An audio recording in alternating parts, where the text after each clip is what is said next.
Nous, on est riches parce qu'on est en train d'appauvrir l'Afrique, de nouveau, l'Amérique latine, l'Asie.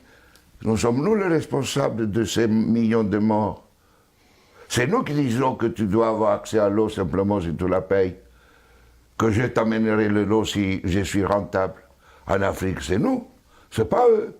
Eux, ils étaient capables de le faire en communauté. Et donc, à l'heure actuelle, il faut se dire que les guerres qu'on est en train de faire, c'est quoi? C'est parce qu'ils nous ont attaqués. Qui?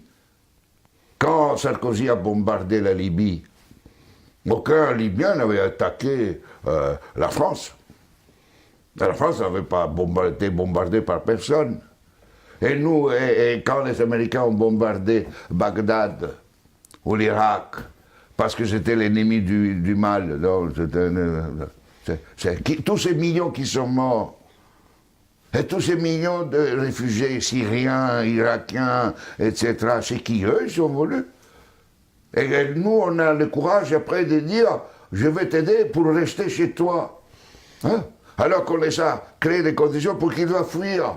Et nous, on va dire hypocritement à cette Europe qui hypocritement donne 6 milliards à la Turquie, 2 milliards aux Libyens pour pouvoir tenir les gens qui viennent d'Afrique, où on est en train d'alimenter, nous, les guerres.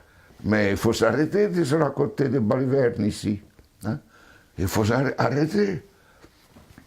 La guerre ne se fait plus parce qu'on tue l'ennemi.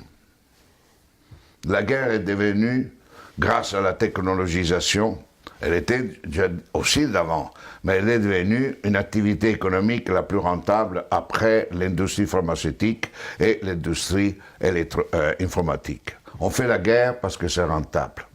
Et malheureusement, si nous ne changeons pas nos dirigeants, et nous-mêmes, hein, dans le sens pas individuellement, mais les systèmes de valeurs fondamentaux, la sécurité nationale qui explique la guerre, la souveraineté nationale, l'appropriation privée du vivant, etc.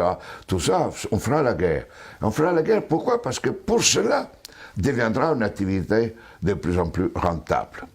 D'ici quelques années, si vous éliminez la guerre, le PIB mondial chutera, d'après le système dominant.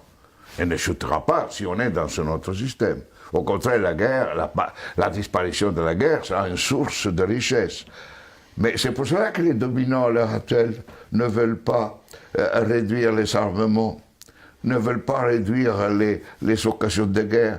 Parce qu'imaginez-vous la France sans la guerre. Que serait comme économie?